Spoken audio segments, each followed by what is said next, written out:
내 자식을 남들보다 잘 키우기 위해서는 어떻게 해야 할까요? 우선 여러분들이 살아온 인생을 돌아보세요. 여러분은 자기 삶을 어떻게 살고 있습니까?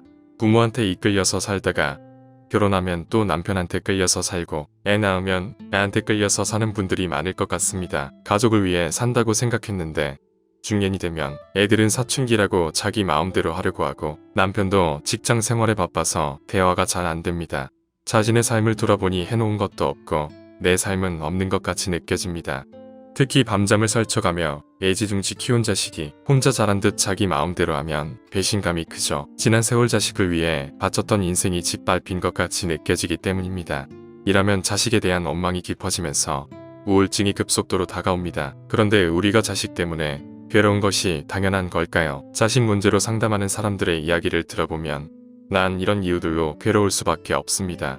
괴로운 게 자랑인 것처럼 이유를 척척 얘기합니다. 그러면 나라는 존재는 자식 때문에 끝없이 괴롭고 불행할 수밖에 없습니다. 부모가 바뀌면 아이도 바뀝니다. 자식은 자식대로 자기 인생을 살 뿐입니다. 그런데 부모는 자식의 인생을 마치 내 인생인 것처럼 의미를 부여합니다. 그런 생각으로 사랑을 쏟으면서 자식을 키우다 보니 자식이 내 마음 같지 않은 걸 보고는 괴롭고 힘들어집니다. 자식이 크면 부모의 품을 떠나는 것이 당연합니다. 그런데 품속에 있던 자식만 생각하고 그 시절에 집착하면 부모도 자식도 괴로울 수밖에 없습니다. 지금 자식들과 사이가 좋지만 애들 없이도 살 수 있는 연습을 해야 합니다. 그래서 마음으로 완전히 독립을 하는 연습을 해야 합니다. 이것이 부모도 행복해지고 자식도 행복해지는 방법입니다. 자식 때문이라고 얘기하는 것은 삶이 독립되어 있지 않다는 겁니다. 일이 없으면 일을 안 하고도 편안하게 지낼 수 있어야 하고 일이 태산같이 주어지면 일을 태산같이 하면서도 마음이 편안해야 하는데 일이 많으면 힘들어하고 일이 없으면 불안해하고 이게 다 병입니다.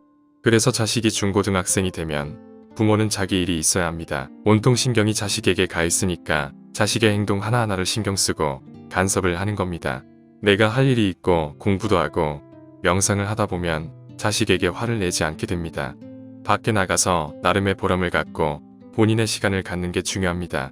남을 위해 내가 가진 것을 나눠주는 봉사활동을 하면 큰 보람을 느낄 수 있고 자녀도 따라 배울 수 있어서 좋습니다.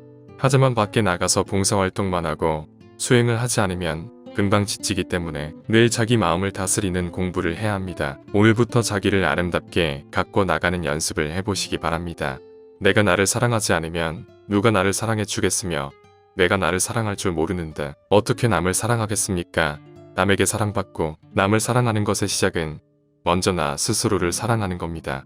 내가 나를 사랑한다는 것은 스스로를 괴롭히지 않는 겁니다.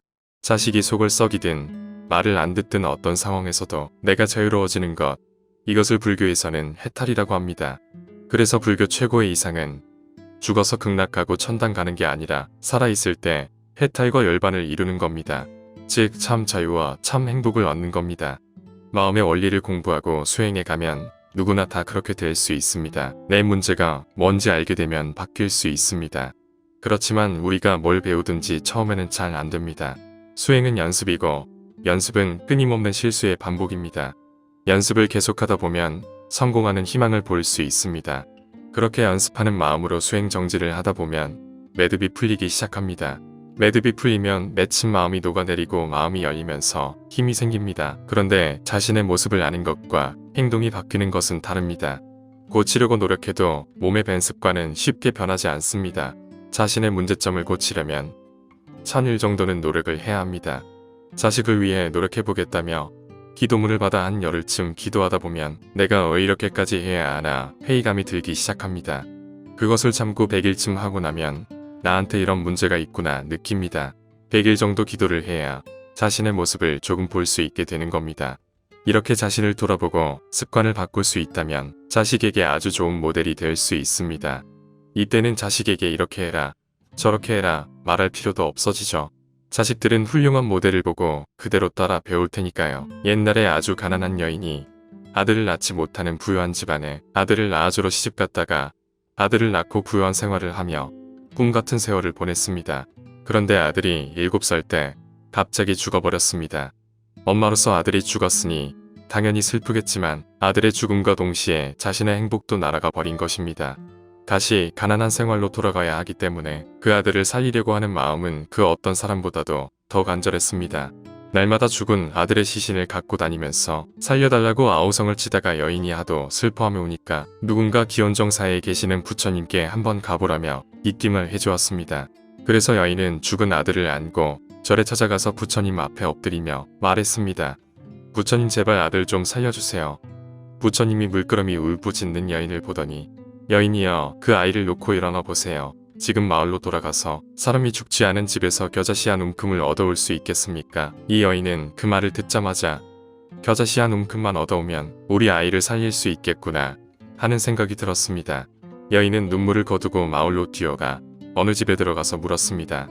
겨자씨 있습니까? 한 움큼만 줄 수 있나요? 그런데 이 집에 사람이 한 번도 죽지 않았습니까? 아이고 얼마 전에 제 할아버지가 돌아가셨는데요.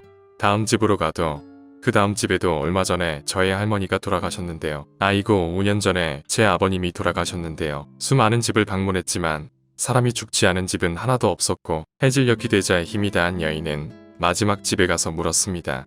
이 댁은 사람이 죽지 않았습니까? 여보시오 사람이 죽지 않는 집이 어디 있습니까? 그때 여인은 크게 깨달았습니다. 어떤 집이든 사람이 다 죽는다. 어제 죽었냐 오늘 죽었냐 혹은 내일 죽느냐 그것만 다를 뿐 태어난 사람은 다 죽는다. 자기 아들이 죽었다는 생각에 사로잡혀 있을 때는 죽음의 고통이 자기한테만 있다고 생각했는데 세상에 나가보니 죽음이란 그냥 보편적인 현상인 것입니다. 죽음도 삶의 한 모습입니다. 그때 이 여인은 마음속에 움켜쥐고 있던 집착에서 벗어나게 되었습니다. 그러자 사물들이 눈에 보이기 시작했고 밝은 얼굴로 부처님께 돌아왔습니다. 슬픔은 가시고 기쁜 마음으로 돌아온 여인에게 부처님이 물으셨습니다. 여인이여 겨자씨를 가져왔소. 부처님 이제 저에게는 겨자씨가 필요 없습니다. 그 여인은 죽은 아들을 살리지 않고도 행복을 얻게 된 것입니다. 이처럼 인생의 이치를 깨달으면 괴로운 조건이 더 이상 괴롭지 않은 것이 됩니다. 행복은 멀리 있지 않고 항상 내 주변, 내 마음속에 있습니다.